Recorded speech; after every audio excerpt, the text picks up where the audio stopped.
I'm Lori Birch and I'm an instructional technology facilitator at Belton High School. Hello, my name is Josh Essery and I am the technology facilitator at South Belton Middle School.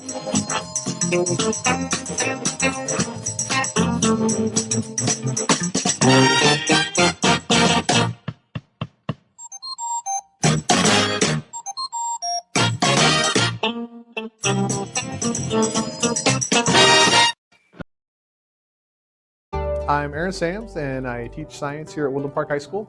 My ultimate goal, I guess, as a teacher is to help students become learners who can learn for themselves and by themselves. One of the problems that I was guilty of even prior to flipping my classroom around was the classroom was centered around me. I told them exactly what to learn, how to learn it, what assignments to do to learn it, and when to learn it, and how to prove to me that they learned it. I don't do that anymore. We changed the place in which content is delivered. Instead of standing in front of a class and delivering, here's how you do this type of problem, here's how this works, I deliver that direct instruction now asynchronously at home through these videos that we make with Camtasia Studio. So instead of like having the teacher lecture you in class, you go home and watch the lectures on the computer and then you do the homework in class. They say thank goodness because I know I went to my mother a million times. Hey mom, can you help me with this pre-calculus homework? Or my algebra homework? Or my geometry homework? She'll look at me and just be like, I don't know what to do. When the teacher's giving a lecture in the classroom, you can't just like stop and ask, oh, can you repeat this part? It's like, let me finish with my lecture and then I'll come to you separately. With doing the homework in class, the teacher comes to each and every student individually and helps them. I was on the computer and my dad came in the living room and he goes, what are you watching? And I was like, you already know what I'm like watching. You already know about the flipped high school thing. And he goes, oh yeah, I forgot. And he actually stood right next to me, watched the video with me. So I don't know. He was catching up on his U.S. history also. Yeah. Students have to do more work in class. A lot more kids actually do their work this year. Like I've been seeing like people change a lot by like actually just sitting down and understanding it and saying that they've been watching the videos, which helps them. Also with the homework in class, you can also go ask the teacher about the question. And some of my teachers actually, if I ask a question that the teacher already covered, they will tell me to ask the peers around.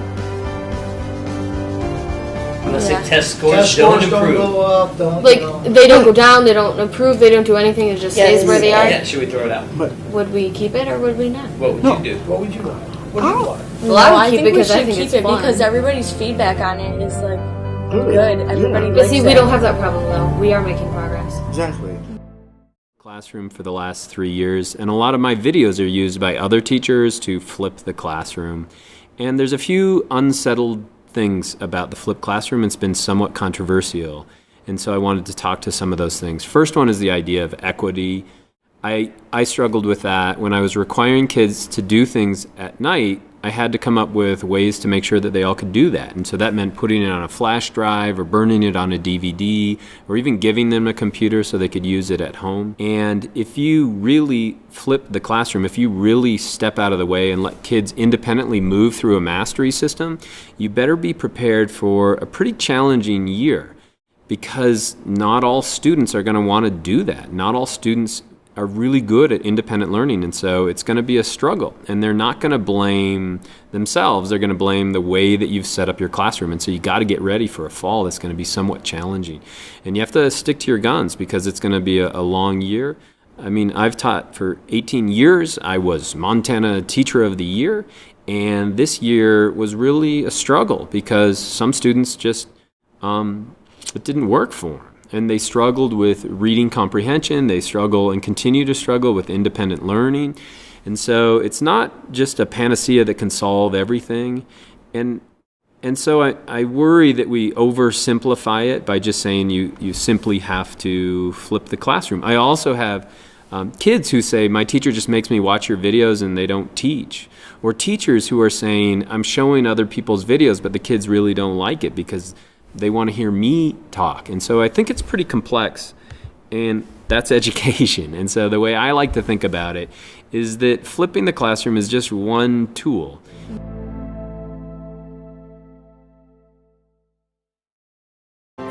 My name is Greg Green, and I am Clintondale High School principal and curriculum coordinator for grades 6 through 12. When we evaluated our failure rate last year from our freshmen, we found that in English language arts, our freshmen were failing at a 52% rate. And in mathematics, they were failing at a 44% rate, science, a 41% rate, and then social studies, a 28% rate. And as a principal, it's just unconscionable to have that going on in your building. To continue doing the same thing and think you're going to get a different result isn't going to work.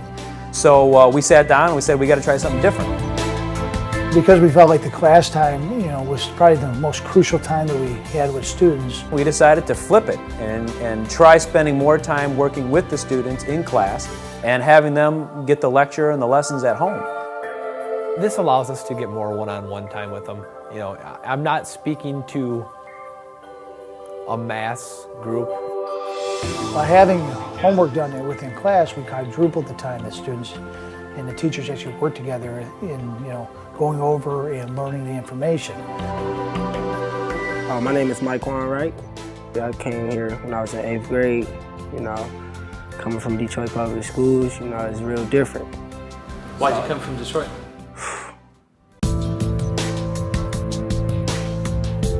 Yeah, last year Mike Kwan was a freshman in the class and he was struggling, and he'd have a problem and say problem number 1 was difficult for him. He couldn't do it at home, so he would give up. So all of his homework was empty, was blank. Well, now I'm sitting there, I can see his frustration, I can go help him, I can get him past number 1, now he can do 2, 3, 4, 5. He's got trouble with problem number 6 again, I can help him. By reversing the instructional model, what we did is we actually seen a dramatic reduction in the percentage of students who are failing. And in ELA, the percentages went from 52% to 19%. In math, we went from 44% to 13%. And in science, we went from 41% to 19%. And in social studies, we went from 28 to actually under 10%. And so, what we've seen is a huge reduction in failure by reversing the instructional model, which doesn't cost any money. My name is Greg Green. I'm a principal. There are basically 3 methods you can use to create flipped classroom content. You can use an existing video. You can modify an existing video by adding questions or cropping it. You can also create your own video using iMovie or a whiteboard program such as ShowMe or EduCreations. This particular part of our presentations was created with ShowMe. For the expectations for January 19th are to bring some content and have some idea of how do you want to create your presentation. Are you going to use an existing video, modify one, or create your own?